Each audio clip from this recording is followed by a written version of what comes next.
साथियों नमस्कार। Education and परामर्श यूट्यूब चैनल में आपका स्वागत है। जैसा कि पिछले यूट्यूब चैनल में हम लोगों ने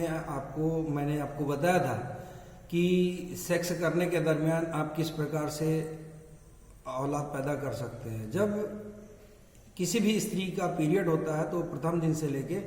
16 दिन तक उसकी योनि खुली रहती है और इस दिन अगर आप संभोग करते हैं अलग अलग दिनों में तो अलग अलग स्थिति में आपका पुत्र प्राप्त होता है। जैसे कि मैंने आपको बताया था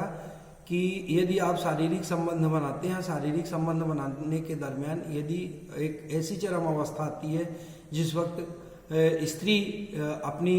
अंतिम अवस्था में अनुभव करती है और उस वक्त ही पुरुष का वीर स्त्री के गर्भाशय में जाता है और उसी क्षण स्त्री अगर अपनी आंख बंद कर लेती है तो इस दरमियान जो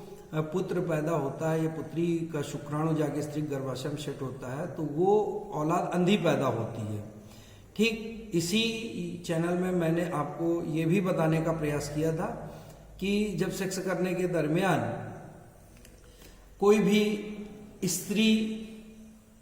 किसी अन्य परपुरुष या किसी ऐसी परपुरुष के साथ शारीरिक संबंध बनाती है, जैसे मान लीजिए कि कोई व्यक्ति है नौकरीशुदा है, ठीक है, और उसके घर में एक माँ है और उसकी एक मिसेज है, छोटा भाई है। इन परिस्थिति में अगर माँ बाथरूम में चली गई स्नान करने या बाजार चले गई और बाद में कोई उसका छोटा वाला भाई के साथ उसकी बीवी संबंध बनाती है, बड़े भाई की बीवी संबंध बनाती है, तो इस दरमियान वो डरी हुई अवस्था में शारीरिक संबंध बनाती है और उसे ये लगता है कि भाई जल्दी करो, जल्दी सेक्स करो। इस दरमियान अगर पुरुष का वीर जाके स्त्री के गर्भाशय में रुक जाता है तो जो औलाद पैदा होती है वो हार्ट से कमजोर होती है और हार्ट अंत में उसका रंग गोरा होता है जो औलाद पैदा होती है और औलाद जो होती है गोरी होती है और हार्ट से कमजोर होती है, बाद में हार्ट अटैक से भी मरेगी। ठीक है, अब मैं आपको इस नए वीडियो के अनुसार आपको ये बताना चाहूँगा कि यदि आप किसी कान से मुंह से गूंगा लड़का कैसे पैदा होता है, मतलब बच्चे पैदा होते हैं लेकिन वो मुंह से गूंगा किस प्रकार होता है। तो मैं आपको बताना चाहूँगा कि जब किसी भी पुरुष का वीर स्त्री के गर्भाशय में सेट होता है और उससे जो है तो निषेचित होता है संभोग करने के दरमियान, और किसी भी दरमियान जो पुरुष का वीर स्त्री गर्भाशय में जाके सेट हो जाता है और संतान गर्भ में पलने लगती है, तो मैं आपको ये बताना चाहूँगा कि जो भारतीय संस्कृति है या गर्भ संतान शास्त्र है, मैं कोई अपनी से ये बात नहीं बता रहा हूँ, ये जो पुस्तक है और सन 1930 में मेरे बब्बा के पिताजी ने 1930 में 4 रुपये की खरीदी थी। आप कल्पना करिए कि 1930 में 4 रुपये की क्या वैल्यूएशन रही होगी। तो ये किताब मेरे पास 93 साल से है, जिसके दरमियान जिसका मुझे लगा कि आप लोगों को ये ज्ञान देना चाहिए, इसलिए मैं आपको देने का प्रयास करता हूँ। ना तो मेरा यूट्यूबर बनने का शौक है और ना ही कोई वो, मैं सिर्फ ये चाहता हूँ कि आपके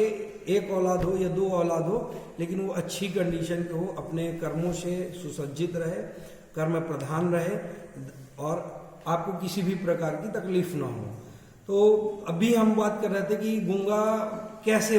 बालक बन जाता है। तो गूंगा बालक जब स्त्री के गर्भाशय में बालक पलता है और 6वें या 7वें महीने में बालक अपनी माँ के और पिताजी की जो बातें आपस में होती है उसको सुनने लगता है, ठीक है, और इस दरमियान वो जो आप लड़ाई करते हैं तो उसके बच्चे में संस्कार जाते हैं, ठीक है, और यदि आप घर में अपने पूजा पाठ और रहते हैं तो वो संस्कार जाते हैं, और यदि आप आपस में झगड़ा करते हैं तो वो भी संस्कार बालक अपने पेट में माँ बाप का बातें सुनता है। आप कल्पना करिए कि 7वें महीने की औलाद पेट में पल रही है, लेकिन अब आप लोगों का किसी कारण से उसमें तकरार हो गया। क्या हो गया? तकरार, विवाद हो गया और बीबी मायके चली गई और पुरुष अपने घर में है। अब उन लोगों का जो फोन से बात होना चाहिए, जो टॉकिंग होना चाहिए, वो टोटली बंद हो जाता है। तो अब इस दरमियान ना तो बालक सुन पा रहा है ना कोई बात हो रहा है, तो इस दरमियान जो आपके घर में औलाद पैदा हो रही है और जो बाद में पैदा होगी वो मुंह से गूंगी पैदा होगी। इसलिए आप बिल्कुल ये पूरी तरह से अगर चाहते हैं कि इस तरह से, मेरा ये आपको पर्सनल सुझाव है कि अगर आप चाहते हैं कि हमारे घर में किसी भी प्रकार की गूंगी औलाद पैदा ना हो, तो जब आपके घर में कोई संतान गर्भावस्था में हो तो उसको बढ़िया से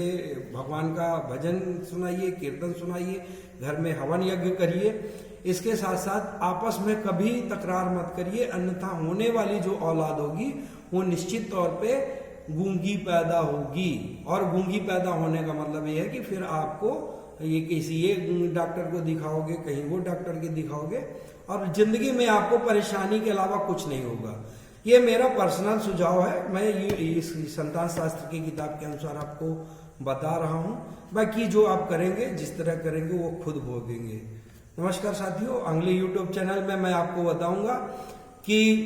किस प्रकार हाथ से ये पैर से विकलांग ये बच्चे पैदा होते हैं और पैर से बैंड कैसे होते हैं, मुंह से कटे हुए कैसे पैदा होते हैं। मेरा यूट्यूब जरूर ध्यान दीजिएगा, और आप लोगों को अच्छी लगे ये बात तो अधिक से अधिक मात्रा में अपने साथियों को शेयर करिएगा और चैनल को सब्सक्राइब करिएगा।